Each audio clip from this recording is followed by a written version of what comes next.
Hey, KeyBros, what do you say? What do you know? This is Keith Pipiazza coming at you from the cave. But today's video is going to be about my keyboard rig. All right. Now, in my keyboard rig, my live rig, okay, I use a Krome EX 61, a Roland VR09, and a Studio Logic Numa Compact 2X. All right. And those are the three keyboards in my rig. All right. Originally in my mixer rack, I was using this Mackie board, which is superb. This is my favorite board for keyboards. And also in the rig, I had this. Let me turn it on so you can see it. I had this Digitech vocalizer unit. All right, in the rack. All right, but the problem was in the rack, that particular rack weighed about 35, 40 pounds, all right? So I made a new rack, all right? Now, we're going to get into this, all right? Now, so the current keyboard rig is the Krome EX 61, all right, the VR09, and the Numa Compact 2X, okay? And then I took this mixer out of the rack and the Digitech unit, which is now built back into the man cave. All right, and but also I have the Krome EX 73 here. All right, remember this because we're going to go into the garage, and this is where the video we're going to really get into some stuff here, okay? So give me a second while we go into the garage. And we're going to put this up on a stand.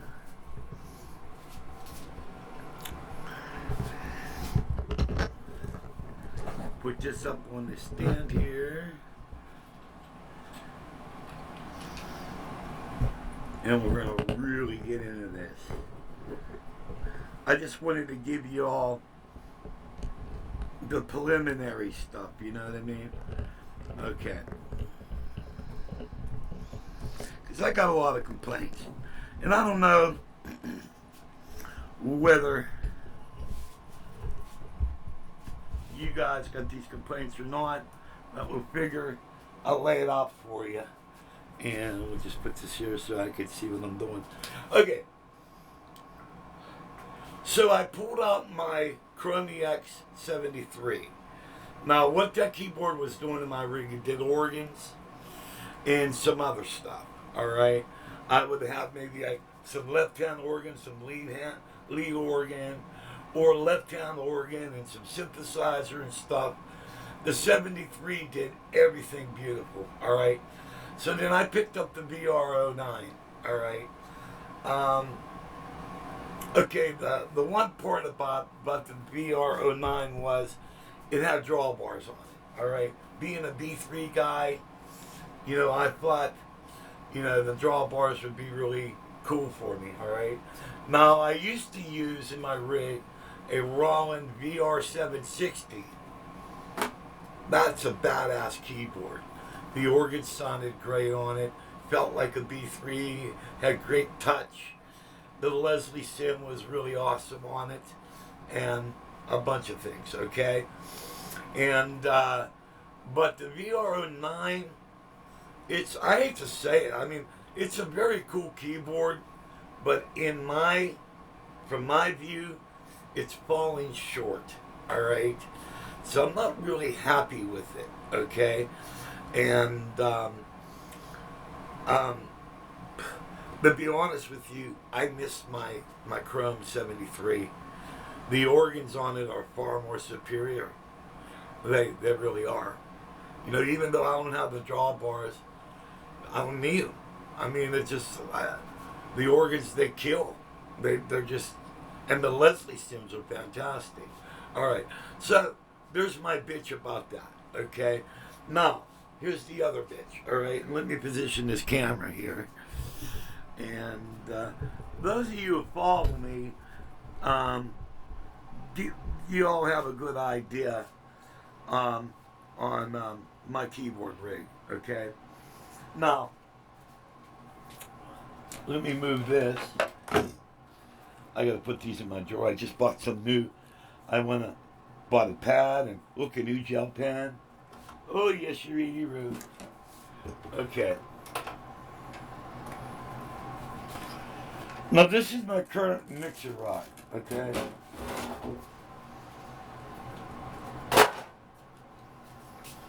Alright.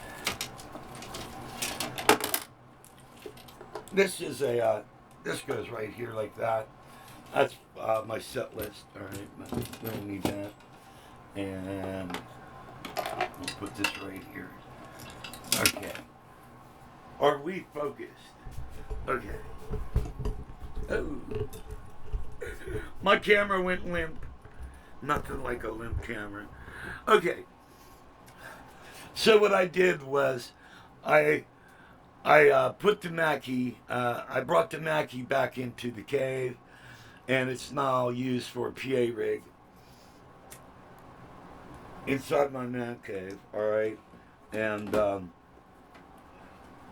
might as well throw these in here before I forget to do that. Okay. So I also have this brand new Yamaha mixer. And make sure we're focused here.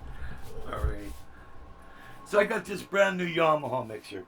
I've used it before. It's a great sounding board, but it hates keyboards. And no matter how I try to attenuate this thing, I can't get a good clean sound out of it. Like let's see, for the Numi, when you play the piano, there is just a hint of overdrive. And even if I put the DV pad down and tried to maybe pad it a little bit, there's always a hint of a little bit of overdrive distortion. You don't want distortion on a grand piano. And no matter how I tried to do it, I couldn't get it clean enough. And the other things. So what I'm going to do is I'm going to pull the Yamaha out, and then this Yamaha is going to go into the cave, and it's going to be used for something else. All right. Now, let's go take a look at this here. Hey, this is the same size. This would be pretty cool. All right, let me get a focus on this board. Okay. Now, this is a Behringer. All right. And trying to think of a date. I'm going to probably say back in 2005, this was my original mixer that I used with my keyboard rig. All right. And it's got like 4 main channels. Then you got the, so technically it's a 12 channel. And you got your left and rights, for there and here. But there's no tonal controls, no attenuation here. But all I need is 4 channels. And as you can see, it's already labeled to go back in. I never had a problem with this mixer. All right. It was just through a bunch of various keyboard deals. I decided to upgrade. All right. And but what I'm going to do is I'm going to pull out this Yamaha, and I'm going to put the Behringer in. All right. And then I play through a powered Mackie cabinet. So this should solve my problem. All right. Also, let me go over here, and to be honest with you, I'm one of those guys that's always talking about efficiency. Now, when I had the bigger rack with the Mackie board in it, my system was perfect. It was beautiful. Except I got psoriatic arthritis so bad, I can't carry heavy things. And that's why I got rid of my VR760. I love that keyboard, except it was just too heavy for me. And So then I got the two Chromes, which are great. And but I tell you what, the if the VR09 doesn't start performing very soon, I'm gonna put the VR09. I'm gonna put it up for sale. I'm getting a little haze and I'm gonna put the VR. I'm gonna go this way. Damn it. This is how I am on half a cup of coffee. I'm gonna put the VR09 up for sale and just sell it. If it don't start performing pretty soon, cause the Krome EX73 right now it's kicking its ass. All right, and the Krome EX73, I think it's designed as a performance workstation. It's a performance keyboard. All right, where the VR09 is supposed to be a clone organ. And you have a performance keyboard that's an overall keyboard kicking its ass. Something's up, all right?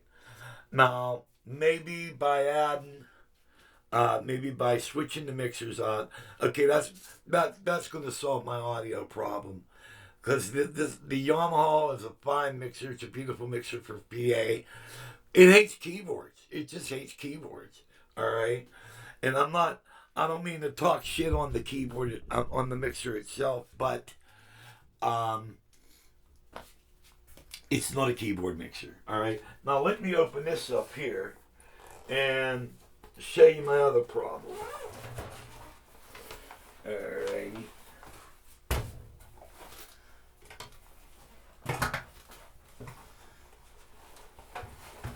Okay, we're going to go back over here.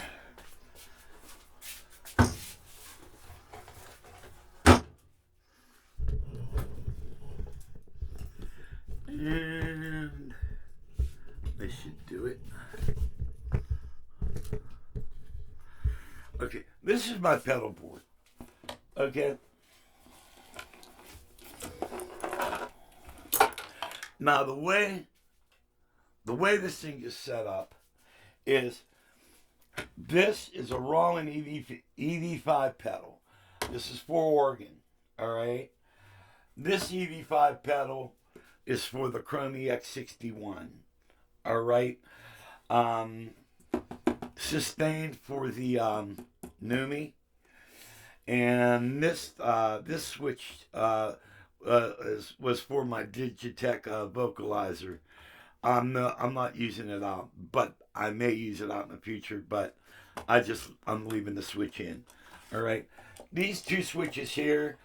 This is the Leslie on and off for the VR09, and this is a whole pedal for the Krome EX61. All right. Now, remember this, organ pedal, right? Expression pedal for the organ. It's a Roland pedal. I'm using it on a Roland keyboard. This pedal sucks. It does not like Roland. It just sucks. I'm not even going to get into it. I actually, before I got the VR09, I was using it on my Krome EX73. Now, it didn't work really good, but since I'm using it on my right foot, I'm more used with volume on my right foot. I was able to make this work. This actually works better on the Krome than it does for its own brand. All right, and so it actually works better on my Krome EX. And at the time I was bitching about that, but it works worse on the VR09. Now what I'm going to do is let's go over here. Go over to my electronics. This is my electronics NAD area, all right? And what I have, let's see if you can see these. Yeah, I have some different pots. These are 100K pots. Here's a 500K pot. I basically have like a month off before I play again. And so what I want to do is I'm going to pull one of the pedals off of the pedal board. And I'm going to write the current. I'm going to make a schematic of the current wiring diagram of that pedal. And then what I'm going to do is I'm going to measure and find out how many K-pots are in that pedal. And I'm going to experiment. I might try to maybe wire in 100 K-pot. And so I got 100K, maybe run 100K pot for the main and use a 500K for the attenuator, because those pedals have an attenuator on it. But the problem is, if you back them off, they actually totally cut the signal. All right. So what I'm after a long sweep. You know, because that's what the Hammonds have. They have a nice long sweep, but you can still punch it. I'm not able to do that. So with my current rig, I have an expression / volume pedal issue. All right. The VR09 is not living up to its expectations. All right. And what I want to do is basically either keep the VR09 at home, or most likely I'm just going to sell it. All right. And bring back the Krome EX 73, because it's, you know, let's face it, when you go out to play, you want to play. You don't want to be hampered by your rig. You know what I mean? You just want to be able to, like, I want to whip out a solo. I want to kill here. I want to do something here. And you don't want to be any little thing that will take away from your performance. Your equipment should work for you rather than against you. So I got to deal with the expression pedal thing. I got to deal with an audio thing. And I believe by putting the original Behringer back in, that board's always worked great for me, no matter what speaker system I used with it. I think that's going to solve my issue there.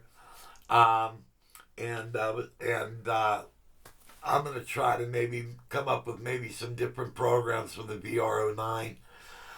I don't know, but basically the VR09 it's got one last chance. All right. And so I don't know. I like the keyboard. The polysynths in it, the programmability of it, you can really make some really cool sounds with it. But what you create at home doesn't always sound as good when you use it out on stage, too. I made a couple cool programs that I thought were killer, and then I tried them out on the gig. They just flopped. I came up with a really good elite sax. Sounded great at home. I used it out on the gig. Yeah. It died. It's a good thing I had the sax up on the EX61. I hurried up and went up on that and saved my ass. But basically, these are my complaints about the keyboard rig. Overall, you know, my rig, I could set it up under 10 minutes. I mean, I got it very efficient, but it's not the way I like it yet, you know. So basically, these are my complaints. So figured I'd lay it on you guys. You can probably learn from it, or just be curious, or whatever. But that's my video. That's what I got for you guys today. God bless. See you when I see ya.